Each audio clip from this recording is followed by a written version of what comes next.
Railway track మధ్యలో and దాని చుట్టూ కంకర రాళ్ళను ఎందుకు వేస్తారో తెలుసా? సబ్స్క్రైబ్ చేసుకోండి, ఇప్పుడే చెప్తా. రైల్వే ట్రాక్స్ పైన ఉండే ఈ కంకరను ట్రాక్ బ్యాలెస్ట్ అంటారు. ఇవి లేకపోతే రైల్వే ట్రాక్స్ అనేవి స్టేబుల్గా ఉండదు. ఇవి కానీ లేకపోతే ట్రైన్ వెళ్ళేప్పుడు వచ్చే వైబ్రేషన్స్ వల్ల ట్రాక్స్ డిస్ప్లేస్ అయ్యి చాలా సివియర్ డ్యామేజ్ అవుతుంది.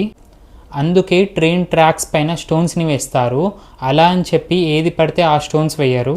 దీనికంటూ కొన్ని స్పెసిఫికేషన్స్ ఉంటాయి.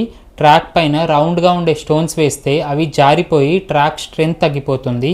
అందుకే షార్ప్ ఎడ్జెస్ ఉండే కంకర రాళ్ళను యూస్ చేస్తారు. ఈ షార్ప్ ఎడ్జెస్ వల్ల ఒకదానితో ఒకటి ఇంటర్లాక్ అయ్యి ట్రాక్ మూవ్ అవ్వకుండా చేస్తుంది. ఈ రాళ్ళ వల్ల ట్రాక్ పైన ఎలాంటి గడ్డి ఆర్ మొక్కలు పెరగవు. అంతేకాకుండా వర్షపు నీటిని ట్రాక్ పైన ఆగకుండా చేస్తాయి. ఈ రాళ్ళు ట్రైన్ ట్రావెల్ అవుతున్నప్పుడు వచ్చే వైబ్రేషన్స్ని కూడా తగ్గిస్తాయి. సమ్మర్లో హీట్ వల్ల ట్రైన్ ట్రాక్స్ అనేవి ఎక్స్పాండ్ అవుతాయి.